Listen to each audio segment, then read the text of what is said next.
నందతి నందత్ నందత్యేవా. ఆయన చినిగిన పంచే కట్టుకొని మంచి పంచే కట్టుకొని, కానీ ఆయన వ్యక్తిత్వం మాత్రం మారదు. ఎప్పుడు సంతోషంగా ఈశ్వరి ధ్యానంలోనే నిండి ఉంటాడు ఆయన. అయితే కుచేలుడు ఒక సైనికుడి దగ్గరికి వెళ్ళి, అయ్యా, నా చిన్ననాటి స్నేహితుడు శ్రీకృష్ణ పరమాత్ముడు మీకు తెలుసా ఎక్కడుంటాడో ఆయన అని అడిగితే, ఆ సైనికుడు వెళ్ళి శ్రీకృష్ణ పరమాత్ముడి దగ్గరికి వెళ్ళి, అయ్యా, మీ చిన్ననాటి స్నేహితుడు అంటే కుచేలుడు వచ్చాడు అని చెప్పే లోపలే అల్లంత దూరం నుంచి చూసి, ఓయ్ కుచేలా, ఓయ్ కుచేలా, ఎట్లాగున్నావయ్యా, నా కోసం వచ్చావా, ఎంత దూరం నుంచి వచ్చావయ్యా అని పట్టుకుని లోపలికి వెళ్ళి కూర్చోబెట్టి, ఓయ్ రుక్మిణి, నా కోసం నా చిన్ననాటి స్నేహితుడు వచ్చాడు, రా రా రా, నువ్వు బంగారు పళ్ళము నీళ్లు తీసుకునిరా అని చెప్తే, రుక్మిణీదేవి నీళ్లు పోస్తుంటే శ్రీకృష్ణ పరమాత్ముడేమో కుచేలుడు కాళ్ళు కడుగుతున్నాడు. అది అయిపోయిన తర్వాత ఇద్దరు కూర్చొని చిన్ననాటి విషయాలు మాట్లాడుకుంటున్నారు. ఓయ్ కుచేలా, ఎట్లాగున్నావయ్యా, బాగున్నావా, నీ భార్య పిల్లలు బాగున్నారా, నీకు గుర్తుందా మనం సందీప మహర్షి దగ్గర చదువుకునే రోజులు నీకు గుర్తున్నాయా? నాకు ఇప్పుడు గుర్తొచ్చింది. సందీప మహర్షి మనం పెద్దవాళ్ళ దగ్గరికి స్నేహితుల దగ్గరికి వెళ్ళేటప్పుడు ఏదన్నా పట్టుకెళ్ళాలన్నాడు, గుర్తుందా కుచేలా, గుర్తుందా నీకు? నువ్వు కూడా నాకేదో తెచ్చుంటావు, ఇవ్వు, నాకేం తెచ్చావో ఇవ్వు అని అన్నాడు. నువ్వు ఇవ్వకపోతే నాకు చరువు లేదా ఏంటి నేను నుంచి తీసుకోవడానికి అని ఒళ్ళంతా తడిమేస్తే ఆ చిరిగిన ఉత్తరీయంలో ఆ అటుకుల మూట పట్టుకున్నాడు. అటుకుల మూట తెరిసే లోపలే, నీకు తెలుసా కుచేలా, పత్రమైన, పుష్పమైన, ఫలమైన, సలిలమైన నాకు ప్రేమతో, నాతో భక్తితో ఇస్తే నేను పరవాణంలాగా తింటానది, నీళ్ళైనా సరే అని చెప్పి అటుకుల మూట తెరిచి, ఇది మన సెరిగిన స్నేహితుడు అంటే, నాకు అటుకులని ఇష్టమని నీకు తెలుసు కదా, అందుకే తెచ్చావు కదా అని చెప్పి ఒక గుప్పెడు తీసుకొని పొర్రమని తినేస్తున్నాడు.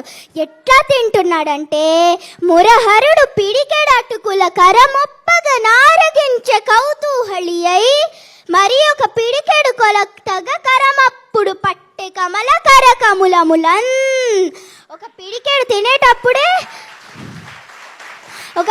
తినేటప్పటికే కుచేలుడు తన అష్టైశ్వర్యాలు కుచేలుకి వెళ్ళిపోయాయి.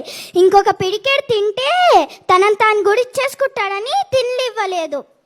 అయితే మరుసటి రోజు అయింది, పడుకునున్న కుచేలుడు లేచి, సరే కృష్ణ, నేను వెళ్ళొస్తానని చెప్తే కృష్ణుడు సరే అని చెప్పి మధ్యదారి వరకు సాగనంపాడు. దాని తర్వాత మధ్యదారిలో కుచేలుడు గుర్తొచ్చింది, నేను వెళ్ళిన సంగతి ఏంటి, నేను చేసింది ఏంటి, అయినా కృష్ణుడు ఇన్ని అడిగిన ఆయన నా పరిస్థితి చూసైనా నన్ను అడగలేడా, ఏమైంది ఎట్లా ఉన్నావు అని. నాకు ఇప్పుడు తెలిసింది ఎందుకు ఇవ్వలేదు కృష్ణుడు. నాకు ధనం ఇస్తే బహుశా నేనే దేవుణ్ణి మర్చిపోతానేమో, మంచి పనే అయ్యింది కృష్ణుడు నాకు ధనం ఇవ్వకపోవడం, ధన్యవాదాలు కృష్ణ అని చెప్పి ముందుకు సాగనంపాడు. ఆయన ఊరికి చేరుకోగానే ఆ పూరి గుడిసె కాస్త ఒక పెద్ద బంగారు సౌధంలాగా తయారైంది. ఆ బంగారు సౌధం లోపలికి వెళ్తే ఒక ఆవిడ పట్టు చీరతో ఒళ్ళంతా నగలతో వచ్చి కుచేలుడు కాలికి దండం పెట్టింది. ఓయ్ సుశీల, మన ఇల్లేంటి ఇట్లా తయారైంది, నువ్వేంటి ఇట్లా తయారవంటే, పలానా గంటలకి పలానా సమయానికి మన పూరి గుడిసె కాస్త ఇంత పెద్దగా అయ్యింది, నేను పిల్లలం ఇట్లా తయారయ్యాము అని చెప్తే, ఓ అవునా, అప్పుడే కృష్ణుడు నా అటుకులు తిన్నాడని దేవుడు మనసులో ప్రార్థించుకుంటూ కుచేలుడు, మనం కూడా ఒకసారి దేవుడిని మనసులో ప్రార్థించుకుంటూ, ఓ గోవింద గోవింద గోవింద గోవింద గోవింద గోవింద. ధన్యవాదాలు.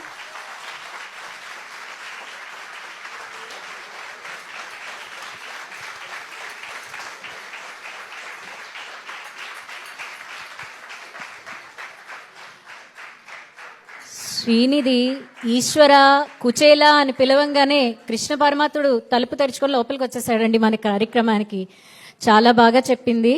ఆ తల్లిదండ్రులకి నిజంగా నమస్కారాలండి, ధన్యవాదాలు ఎక్కడ ఉన్నా కూడాను.